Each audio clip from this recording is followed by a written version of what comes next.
All right, so strap yourselves in, folks, because today we're taking a deep dive into the heart of the Star Wars fandom. Yeah. Straight into the swirling vortex of opinions on Episode 3, Revenge of the Sith. Oh, this is going to be good. The one where everything goes Where boom. it all changes. Exactly. Republic crumbles, dark side rises, we get the Vader reveal. The birth of Darth Vader. It's a big one, right? And for this deep dive, we've got our databanks overflowing with user reviews from IMDb. Oh, we're talking a mountain of opinions here. A whole galaxy full. And let me tell you, the force is strong with these reviewers. Some serious passion. We're seeing everything from masterpiece, 10 out of 10, to straight up, Lucas, you failed us. No holding back, huh? Not at all. So, obviously, we've got some hardcore fans here. Absolutely. But let's go deeper than just, thumbs up or thumbs down. Right, like what's behind those gut reactions? Exactly. What's making people cheer? What's making them rage quit the galaxy? And ultimately, what does it all tell us about what we as fans really want from a Star Wars film? Right. What are we looking for in these stories? Good question. So, one of the first things that kind of jumps out at you, just looking at these reviews, Oh, yeah. is this weird paradox. Yeah. Some people think Episode 3 is the absolute pinnacle of Star Wars. The best one, hands down. The best. But others, rank it dead last. The bottom of the barrel. It's wild, right? Total opposite ends of the spectrum. You've got Sabali Dalmatab over here calling it a masterpiece. Yeah, praising the emotion, the intensity. He feels all of that. And then you've got Burn Time 1, who just goes Oh, yeah, I remember that. spectacularly dreadful. Ouch. And slaps it with a 6 out of 10. So we're already dealing with some pretty extreme views. Some serious division in the Force. But here's the thing that I found really interesting, and maybe you noticed this too, is that a lot of the reviewers are actually comparing Episode 3 favorably to Episodes 1 and... Oh, Yeah? that's a common thread for sure. So are we saying it's the best of the prequels? Yeah, a lot of people seem to think so. Barbara Vito, for example, right? They said it was a huge step up from the first two, better special effects, better acting. Yeah, they called out the acting specific. And less of the Senate debates, the political stuff. Oh, the political stuff, right? Which, some people found a little dry. Yeah, not everyone's cup of blue milk. Not everyone's into space politics, I guess. So I'm curious, why do you think the prequels, just in general, haven't gotten the same love as the originals? Is it just the nostalgia factor? We grew up with those first three. Well, nostalgia definitely plays a role, right? Those originals were groundbreaking. They hold a special place in a lot of hearts. I mean, they changed cinema. They changed everything. Exactly. But I think there were other things going on, too. Okay, like what? Well, for one, the prequels have a different visual style. A different look? Yeah, heavier on the CGI, and that hasn't always aged well. Yeah, some of that early CGI. It can look a little rough around the edges now. A little clunky. And the tone is different, too. The prequels are more about political intrigue, world building. Setting the stage for the galaxy we know. While the originals were more that classic good versus evil, very straightforward. Which, both approaches work, but they hit different, Exactly. And it kind of makes me wonder, with the prequels, did they try to do too much? You're giving us the whole backstory of Darth Vader. Or it's a lot to unpack. You're showing the Republic collapsing. You've got all these new characters, a whole new era. It's ambitious, that's for sure. And maybe, just maybe, in trying to do all of that, they kind of lost the emotional core a little bit. Yeah, that's an interesting point. Did spreading themselves so thin actually make it harder to connect with Anakin's transformation? Right, because that's the big one. The heart of it all. We can't talk about Episode 3 without talking about Anakin going Gorkside. That's the defining moment. And you see that reflected in the reviews? Oh, yeah. Some people are like, yes, tragic, believable, heartbreaking. Yeah, it really landed for them. But others, like Neodon23, they argue that it felt rushed, unconvincing. They even suggested some different storylines, different things that could have happened to make it hit harder. Like they were really trying to figure out how to make it work. They wanted to buy into it, but something was missing. And that's a fascinating question, isn't it? What makes a character's transformation truly compelling? Right. What makes us believe that a hero could actually turn to the dark side? Does it need to be a slow burn, like a gradual descent, or can it be a sudden, dramatic shift? And how did Episode 3 approach that challenge? Did it succeed? That's what we're trying to figure out here. Yeah, and it seems like people are really divided on this. So what are your thoughts? What makes us, as viewers, believe that a hero could actually go bad? What makes us believe that turn? For me, it all comes down to motivation. Okay, motivation. I like that. We need to understand their internal struggles, their vulnerabilities. The things that make them tick. Exactly. And then the external pressures, the things that push them over the edge. The breaking point. Right. So the question is, did Episode 3 give us enough of Anakin's inner world, enough to make his fall feel earned, like it made sense? And this is where it gets really interesting, right? Because this ties directly into the other huge point of contention. The love story. Ah, yes, the romance. Anakin and Padme, I mean, the reviews are all over the place on this one. Yeah, strong opinions abound. You've got some viewers who see it as this tragic The romance. driving force behind everything. The reason Anakin makes the choices he makes. But then you've got others, like Neodon 23 again, who just don't buy it. No chemistry, they said. Yeah, they even compared it to Han and Leia, the classic. Oh, the OG Star Wars romance. And they said Hayden and Natalie just didn't have that same spark. Interesting. So this leads to a question for you, and I'm curious to hear your take on this. Is a believable love story essential for a good Star Wars film? Ooh, that's a good one. Why or why not? It really gets to the heart of what we're looking for in these movies, right? Is it all about the space battles and the lightsaber duels, or do we need that strong emotional core, those relationships that we can really connect with? And speaking of epic, we have to talk about the special effects, right?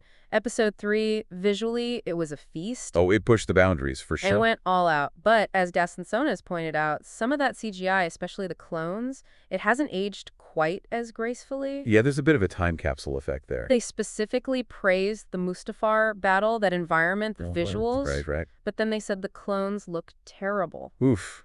Yeah, not quite as timeless. So it's interesting, right? There's this double-edged lightsaber effect with CGI. You said it. On the one hand, it allows for these incredible visuals, these worlds that we could never have imagined before. It opens up so many possibilities. But then technology moves so fast. What looks amazing today might be, Dated tomorrow. Exactly. And it makes you think, like, how will these effects hold up in another 10, 20 years? That's a conversation for another time, perhaps. For another deep dive, maybe. But before we move on, there's one more point from Gaston Sones that I found really fascinating. What's that? They argued that Episode 3 actually has more philosophical depth than any other Star Wars film. Oh, really? That's a bold statement. I'm intrigued. What were they referring to specifically? They pointed to the exploration of the Sith's motivations. Okay, interesting. And they even drew comparisons to Hobbes' Leviathan. Hobbes' Leviathan. Now, that's deep cut. For those who haven't brushed up on their political philosophy lately, what exactly does that mean? Give us the crash course. Okay, so Hobbes was this 17th century philosopher. Okay. And he argued that humans are basically selfish, deep down. We're all just out for ourselves. And that we need a strong ruler, an authoritarian figure, to keep us in check, to prevent chaos. So like order over freedom, kind of? In a way, yeah. A strong hand to guide us, or else we'll destroy ourselves. Wow. Okay, so is Justin Sones saying that Episode 3, with Palpatine's rise to power and the fall of the Republic, is reflecting that kind of worldview? Like, maybe the Empire, scary as it is, was kind of inevitable. Or even necessary. That's the question, right? Can a blockbuster film like Star Wars actually grapple with those kinds of ideas? Or is that asking too much? It's a good question. It seems like there's a lot more to unpack here than just lightsabers and spaceships. Definitely more than meets the eye. But before we get too lost in this philosophical rabbit hole, let's take a break. Yeah, good idea. We'll come back to this fascinating conversation in part 2. Plenty more to explore. So stay tuned, folks, because our deep dive into Episode 3 isn't over yet. The Force is strong with this one. See you soon. May the Force be with you. Okay, so picking up where we left off, that whole comparison to Hobbes' Leviathan. Yeah, that really got me thinking. It's kind of wild, right? Like, on the surface, we've got this epic space opera, laser swords, explosions. All the good stuff. But then underneath, there are these like echoes of real-world political philosophy. It's there if you look for it. And Hobbes, remember, he argued that humans are basically selfish by nature. We need a strong hand to keep us in line. Otherwise, it's chaos. Anarchy, the dark side of human nature. So it makes you wonder, right, about the fall of the Republic, the rise of the Empire. Was it inevitable? Maybe even necessary? Like a course correction for a galaxy gone wrong? It challenges how we think about good and evil, doesn't it? Totally. Like, is the Empire pure evil, or are they a response to the problems that the Republic couldn't solve? It makes you think about the nature of power, who holds it, why. And how it corrupts, right? Because that's a big theme in Star Wars. Absolutely. Power can seduce even the best of us. And this actually ties into another point that kept coming up in the reviews. What is? Individual interpretation. People bringing their own experiences, their own baggage to the viewing experience. Like everyone's watching the same movie but seeing something different. What resonates with one person might totally fall flat for another. That's the beauty of art, right? It's subjective. Like, take Neodon 23's critique of the Anakin-Padme romance. Oh yeah, they had a lot to say about that. They were breaking it down, the dialogue, the acting, the whole idea of love in this galaxy. It clearly hit a nerve, whether they liked it or not. I actually found myself agreeing with some of their points. Really? Yeah, like, the romance is crucial to the story. It's the driving force behind Anakin's choices. But does it work? Do we really buy into his love for Padme as as the reason he goes dark? That's the million-dollar question. Because if we don't, then the whole thing kind of falls apart. The foundation crumbles. Exactly. And even if we set the romance aside for a minute, there's still the question of whether his transformation feels earned. Like, did we see enough of his internal struggle? Enough to make that leap to the dark side believable. It's an valid point, for sure. I mean, some people argue that it happens too fast. Not enough end-up. But others, like classic Some Call, they nail it with one line. What was it? Revenge is a dish best served cold. Ooh, chills. Right. It captures the essence of Anakin's journey. He's driven by anger, by pain, by the need for revenge. And that ultimately consumes him. It's like in that one line, we see the whole arc of the film. A powerful statement. Simple but effective. Speaking of powerful statements, one review that really stuck with me was from Cortez. What did they say? They called the final trilogy perfect and masterfully completed. Wow, high praise. Clearly, for some fans, Episode 3 provided closure. That sense of completion. And I think for many, despite the mixed feelings about the prequels overall, Episode 3 felt like a satisfying end to that chapter of the saga. It brought Anakin's story full circle. And set the stage for everything that comes after. It's the bridge between the hope of the Republic and the darkness of the Empire. The turning point for the galaxy. And it's fascinating to think about the context in which this film was released. What do you mean? Well, remember, JPAT in '88, they mention watching it in a theater in Iraq while on a combat tour. Oh, wow, yeah. Imagine that, experiencing this epic space opera in that kind of environment. Talk about an escape from reality. It really speaks to the power of storytelling, how it can transport us, even in the most challenging situations. Offer a moment of solace, a glimpse of something bigger than ourselves. It's powerful stuff, but we also can't forget about the technical aspects of the film, which some viewers had issues with. Yeah, the filmmaking itself. Yvonne Wundy, for example, they praised the storyline, Okay. but they wished the cinematography and visual effects were better. They actually questioned why other projects at the time had superior special effects. It's interesting, right? Episode 3 was considered groundbreaking visually when it came out. It was pushing the boundaries of what was possible. But maybe certain aspects haven't aged as well as we thought. It happens. Technology moves so fast. And it's a good reminder that even in a blockbuster film, there's always room for improvement, for innovation. Always pushing forward. But speaking of comparisons, we can't wrap up this discussion without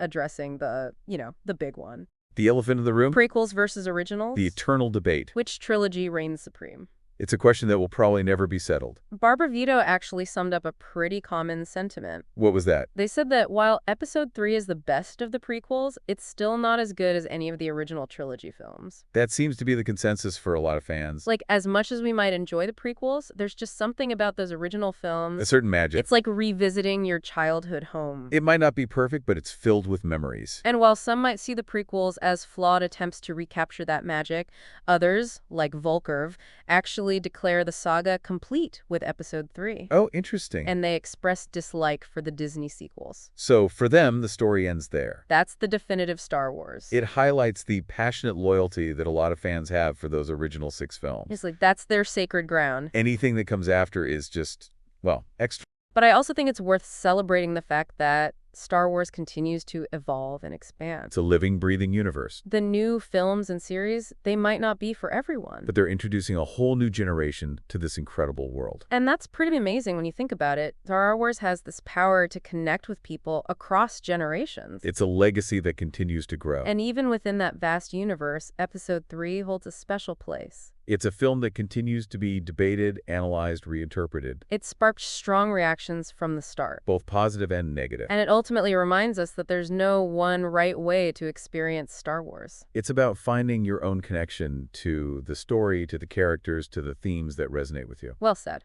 And on that note, I think it's time to wrap up part 2 of our deep dive. You've got one final part to go. Where we'll synthesize everything we've discussed and leave you with some food for thought. So stay tuned for the epic conclusion of our Episode 3 Odyssey. May the Force be with you. Oh.